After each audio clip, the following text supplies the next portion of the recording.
Diego, and you're tuned in to Breaking Down the Breakdown. On today's episode, we are going to talk about what people don't tell you about going to therapy. Hello, everyone. Welcome in to another edition of Breaking Down the Breakdown. It's me, Steven Diego. I hope everybody had a great week. I can tell you right now, I didn't. But it's okay to admit that. And also for those of you who are watching this right now, I know the camera quality is not as good as it is the past few weeks. But let me tell you something right now, real quick. Let me just pivot a little bit here. I've been recording this off of my camera and not connected to my Streamlabs. And it only gives me 30 minutes. Every 30 minutes, it would overheat. And I was like, So, you know what? I'm going to just reduce the camera quality just so it can be a lot smoother. I am only planning on, these episodes are usually just 30 minutes long, but they usually go to like 35. But anyways,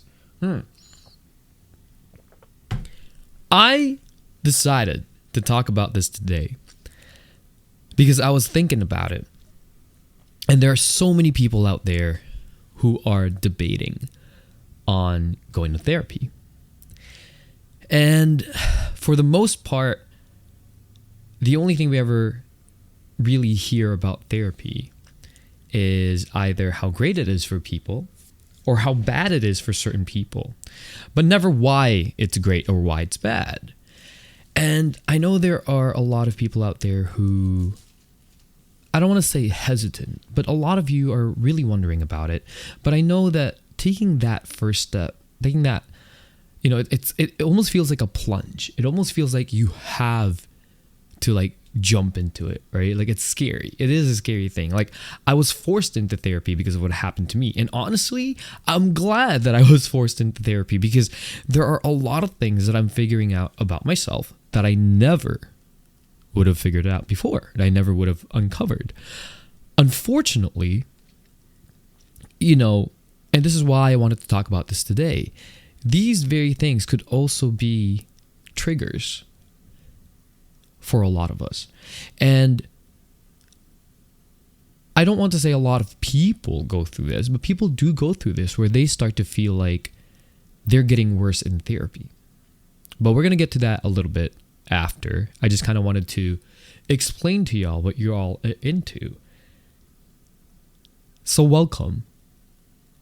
I was going to be like, pack your suitcase. No, that's not the right terminology. I was going to say, fasten your seatbelts because this is going to, we're going to try to avoid some whiplash over here. Okay, guys, but bear with me here.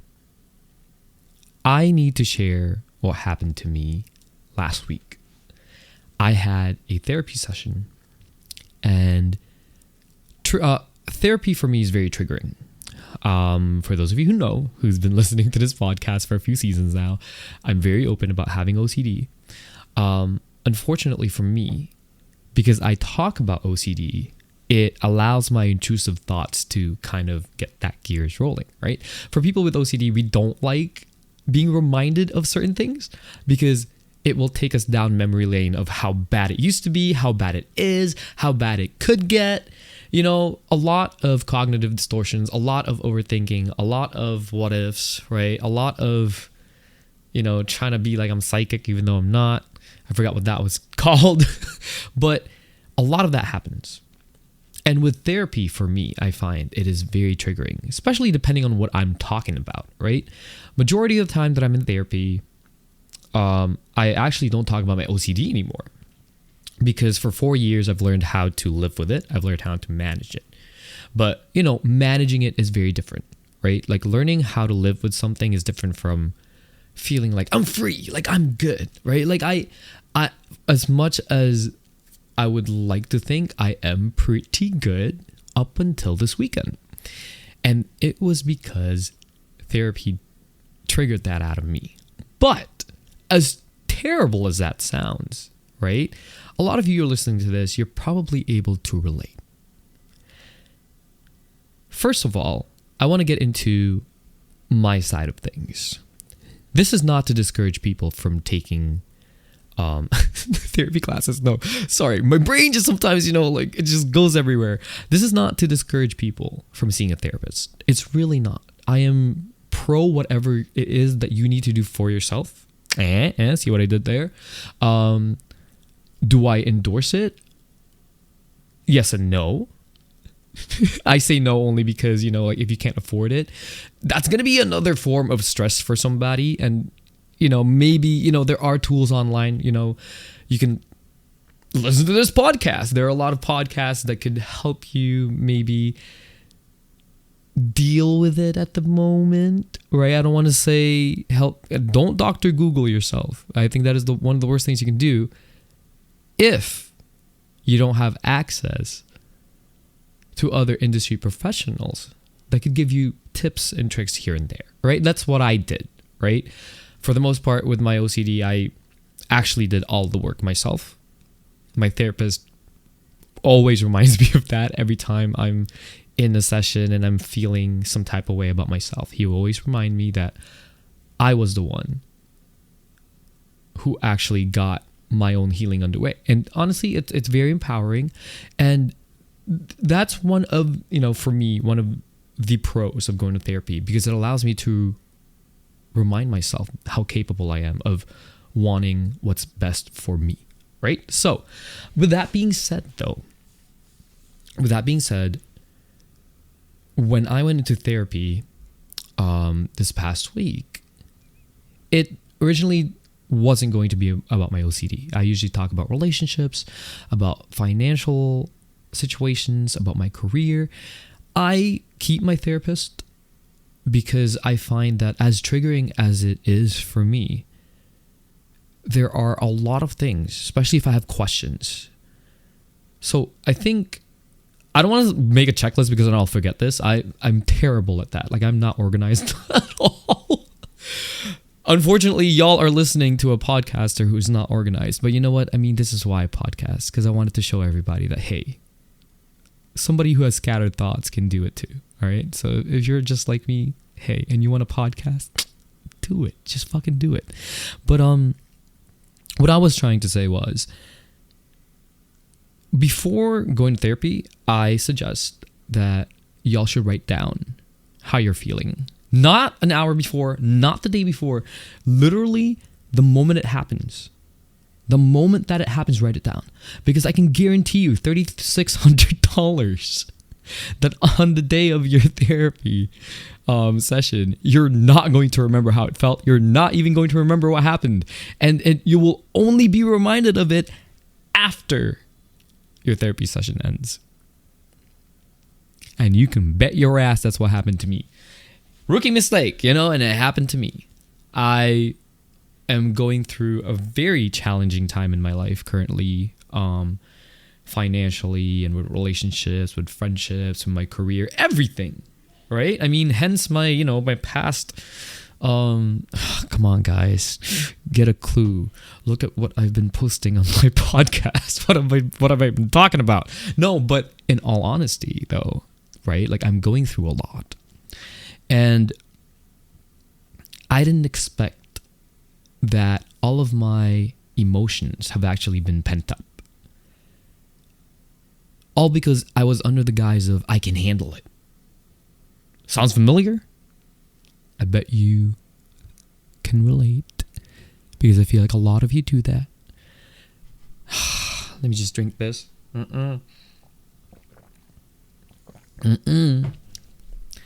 I mean, it's never advised to do that, but we're human beings, right? Sometimes we don't know how or where to place our emotions. Sometimes there's nobody there, right? And it's, so I'm not going to get into too much in depth, right, with that, because we're not talking about that this episode. But the moment I started opening up to my therapist, there were things that I started talking about that I didn't even know I was going to talk about. Feelings that I thought I had resolved, that I actually didn't resolve. And by the end of my session, I was a mess. I didn't cry in the beginning. I cried literally 2 minutes before it ended.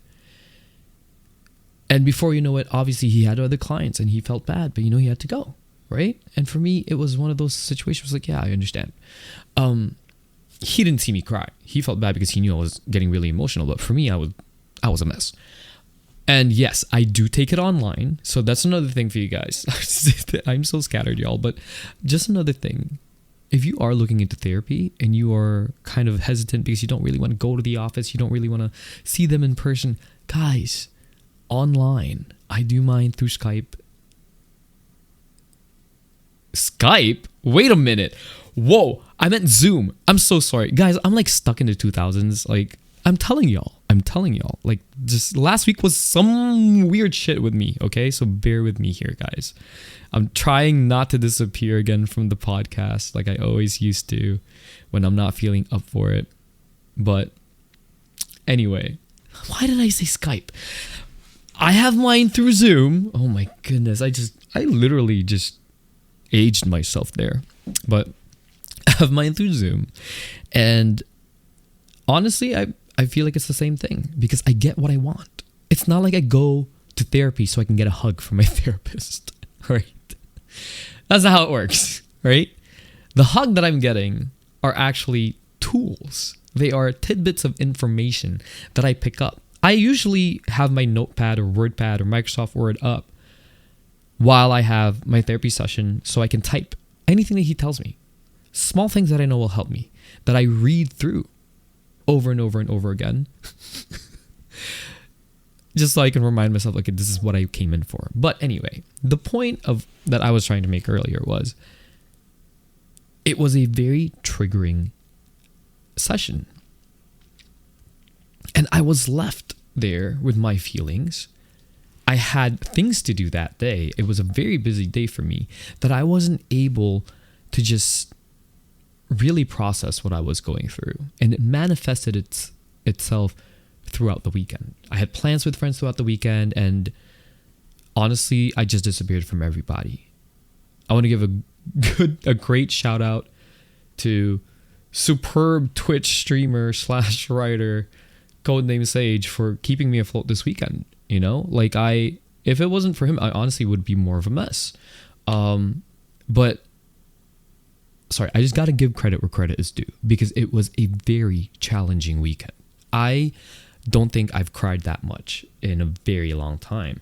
But another thing that had happened as a result of my session was I started having anxiety attacks again over my intrusive thoughts.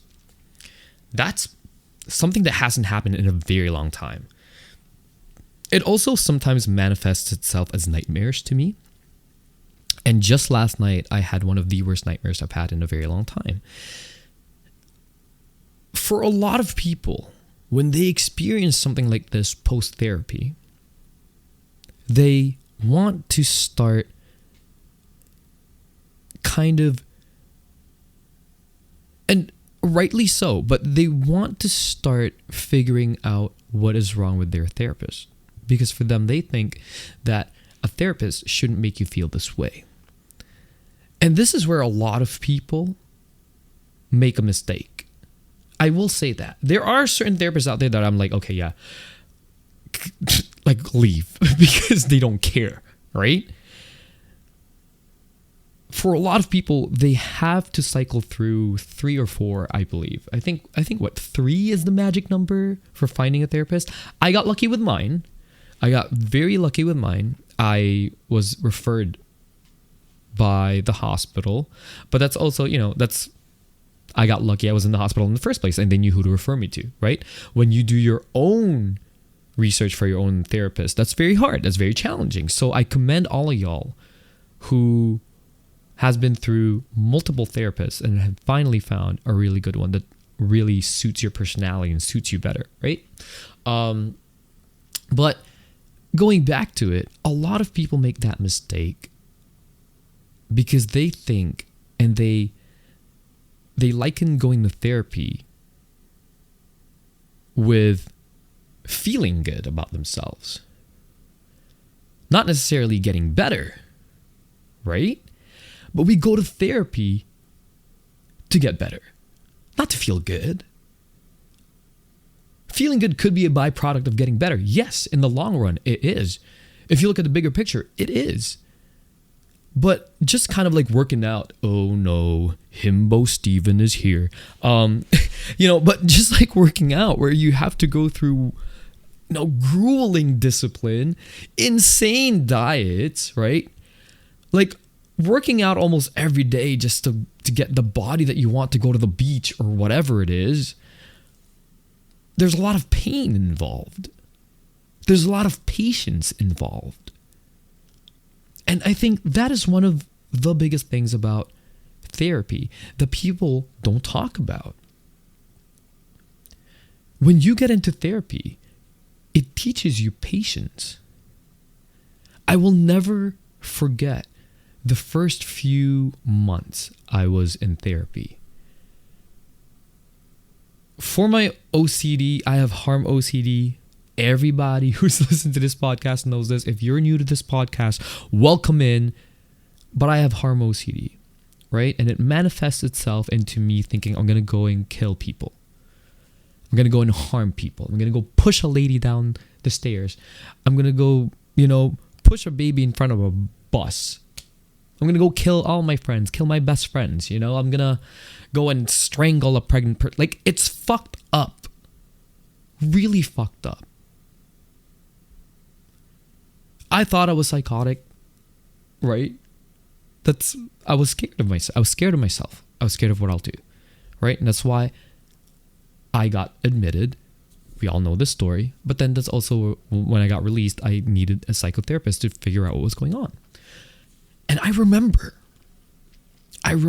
asking every week, because I still had insurance at the time. I don't have insurance anymore. And I also didn't realize how counterproductive it was to go every week. I had a session a week. And I would always ask, how come I'm not getting better? And I asked my therapist to give me a timeline. Give me a date for when these intrusive thoughts will stop pestering me. Give me a date for when I will stop thinking about, wanting to hurt people.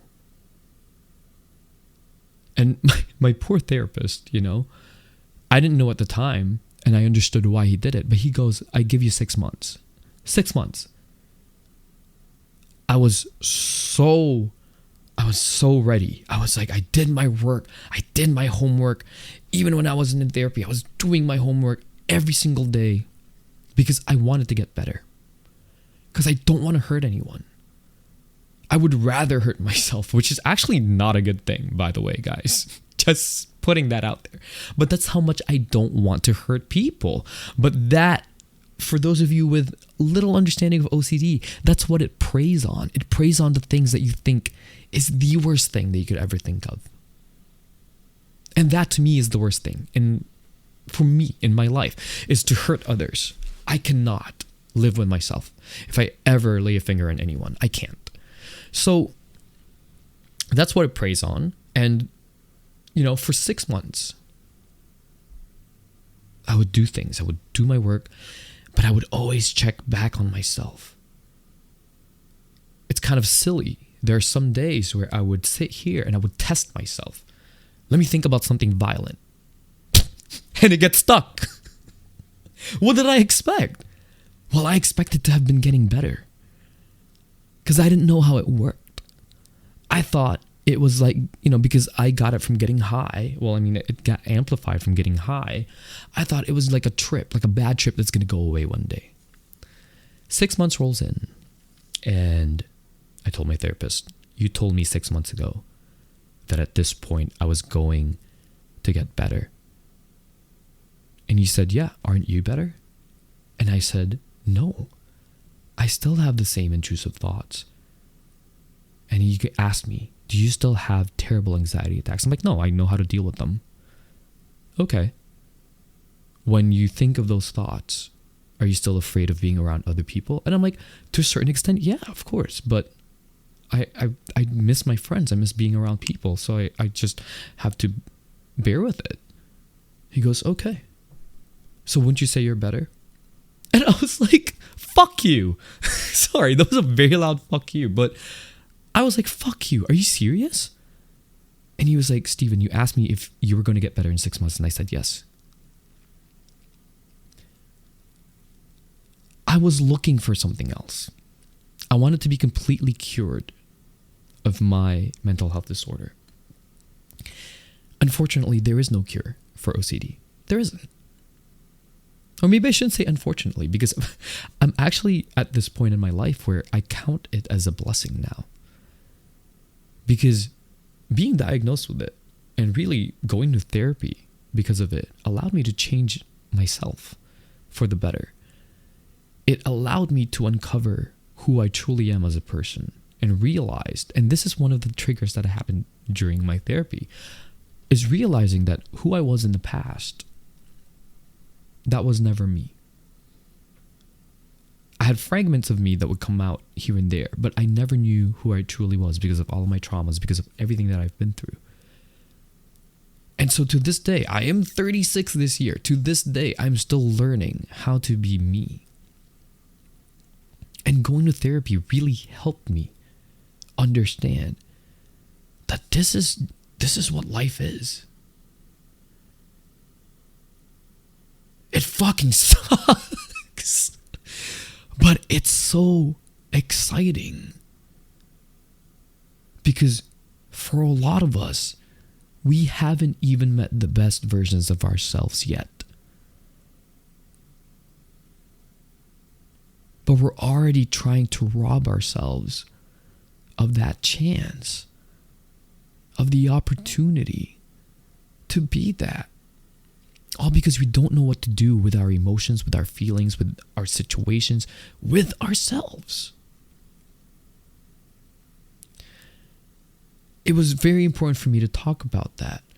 Because for a lot of you right now who just finished therapy and you're second guessing why you should keep doing it because it hurts right now, always remember that.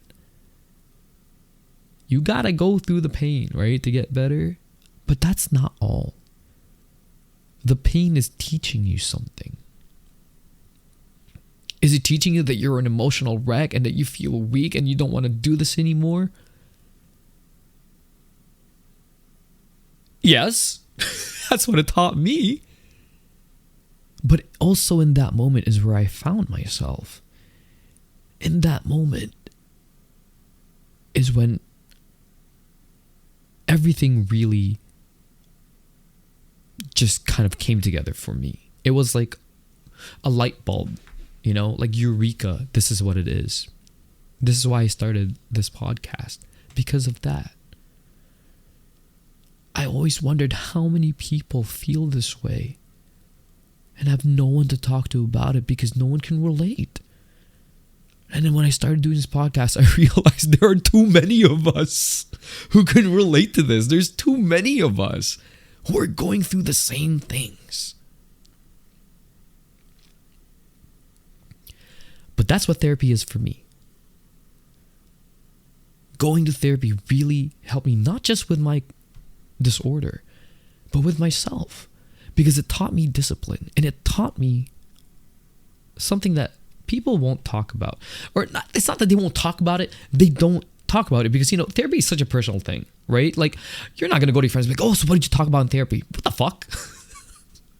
People aren't like me, right? Like, for me, there are certain things where, like, my life is already kind of like, it's an open book, you know, it's in the public. Y'all know what I do online.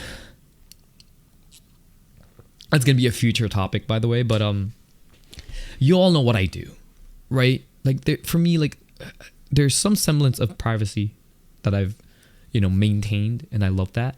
But not everyone will be that open, and that's okay.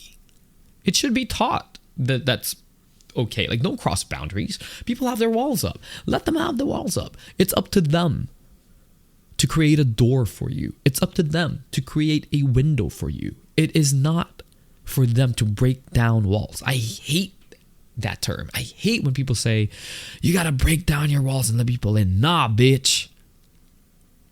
No. And even therapy will teach you that. You need to have a door to allow people in and to let them leave when they feel like it or when you feel like it. There will always be welcome, but you will always have control over that. That is something that they need to start being open about, right? But one of the other things that they don't really talk about when it comes to therapy is the amount of work that you have to do, the amount of work that goes in to getting better using therapy as your tools. So many people go to therapy and all they do is vent. There's nothing wrong with that. I never say there's anything wrong with that. I know you're probably looking at my face like, oh my God, so I shouldn't vent? No. But be proactive. It's like a meeting, right? Schedule something. Even your therapist will schedule something. Your therapist normally will be like, okay, what do you want to talk about? We'll talk about this, we'll talk about that, right? But for yourself, always have something for you to resolve. Venting may feel good, but when you vent and you realize, okay, well, I just told you all my problems, but I don't know what to do with it now. I don't want to say it's pointless, but you're going to have to spend another $100 just to resolve it the next time. So always give yourself time within therapy to allow your therapist to take you on that journey to give you the tools that you need. And if it's not resolved, right, it's to build up to that, right? It's to build a foundation for you to be able to find your own resolve later on. Things they don't tell you, honestly. This is so funny. Like, I decided to name this episode, Oh Therapy, You're So Funny, because it is. If people just actually listened to bits and pieces of this podcast and would fast forward, they will think I'm talking shit about therapy. And that's how funny it is. Because it's true. Like, here I am talking about how good it is for you, yet I fucking hate it so much. It can't be helped. Because I know it's helping me get my life in order. It's helping me realize things. It's helping me prioritize things. It's helping me a lot. I just hate putting in the work because it's painful most of the time. 27 minutes in, and let me tell you something. Even before this podcast started, I already had an intrusive thought stuck in my mind. And it's been with me for the past 2 days.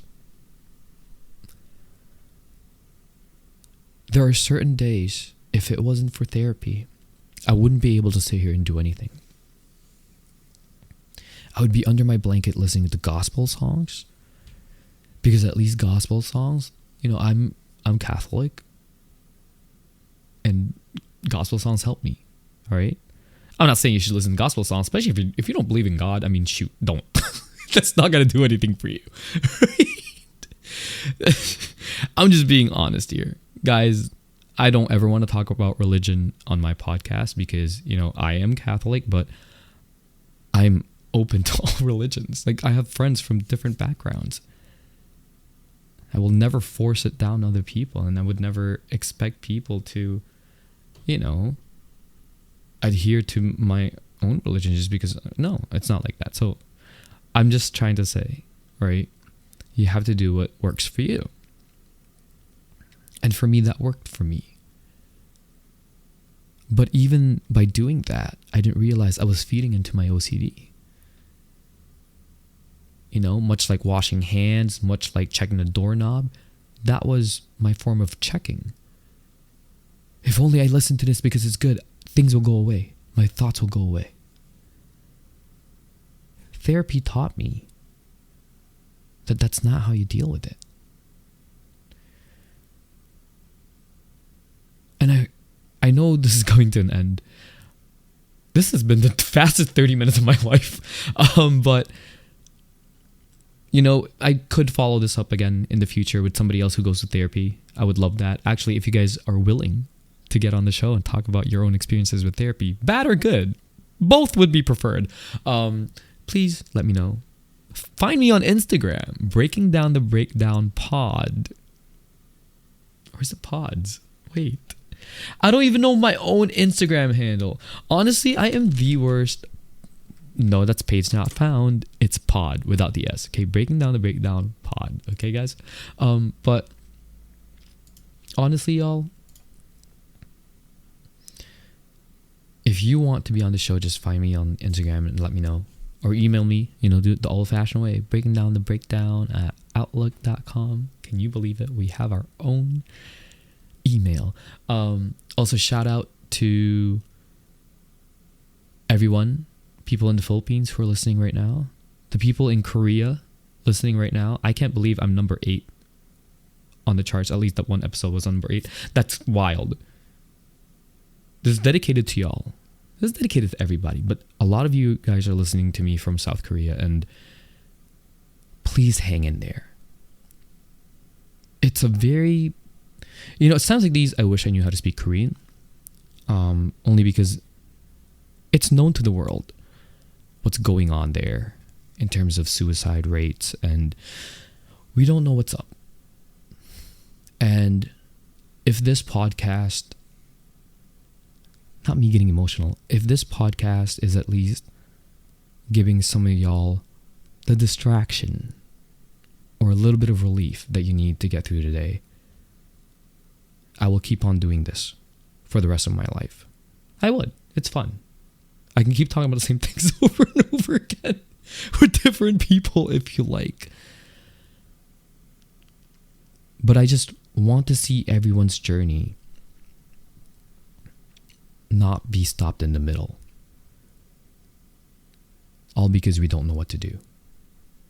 And, again, don't ever be afraid to reach out, not just to me, but to anybody. Because you'd be surprised how many people can actually understand and how many people are willing to lend a hand.